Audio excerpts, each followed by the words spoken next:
Hey, what's up? This is Steve USS Cunningham, two-time cruiserweight world champion, and we're checking in with Lady Chan. Shout out. In the building. Hey guys, hey guys. Okay, Lawrence Okolie still retains his WBO cruiserweight title. Listen, he fought against a tough opponent in regards of tough opponent in David Light coming from New Zealand. It wasn't a geezer that I'd ever heard of. But what I will tell you, his chin was in the building. I joined in late. I joined in at round 4 because the bitch be tired. I'll be tired. I'll be tired. God. Knackeredness. It's in the building. Listen, Lawrence Okolie.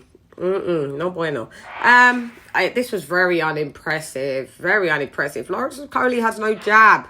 It's a flimsy, meek, doing much to do about nothing jab. There's no power in it. It's only solely to set up the right hand, which is extremely telegraphed. For such a big lad, he should make so much of a big deal out of a jab. Turn it into a power jab. It's merely just a rangefinder. That's all it literally is, and it's pathetic. It's a pathetic jab. Sorry, a pathetic jab in the building. Lawrence Okolie is not fan-friendly boxing for real. Good luck for boxers going to make him a star, skyboxer star over there. I don't think so. Lackluster performance. Clinch fest. Hit clinch, rabbit punch, hit clinch, rabbit punch, hit clinch. David Light was complaining about the rabbit punches. In the end, Lawrence Okolie did get a point deducted. Anyway, let's speed up to round 10 when Lawrence Okolie lands a straight right down the pipe consecutively 3 times on Light. Bars. God. The bars is in the building. So many bars, I'm in prison.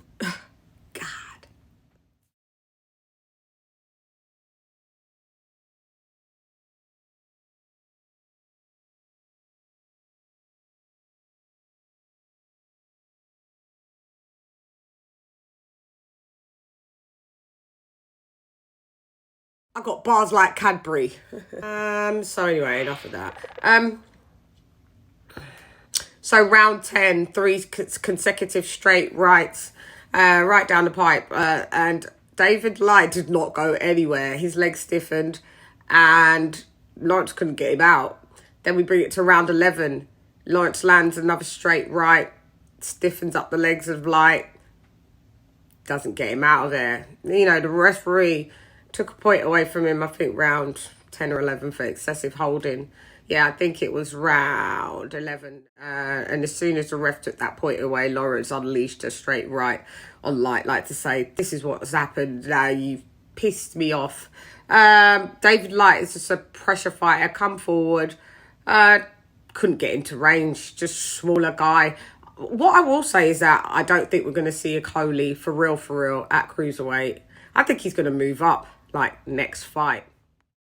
Because for me, Lawrence looked a bit flimsy. He looked a bit meek, weak, delicate at 190. And I know 200 pounds. I know I saw him say, you know, he has to see how he feels on this time round about making the weight. He hasn't fought for a minute, a year, you know, after all this litigation with Eddie that's still ongoing. And I think he didn't make that weight great because, oh God, bars. I think he didn't make the weight great because he's been out the ring for mad long.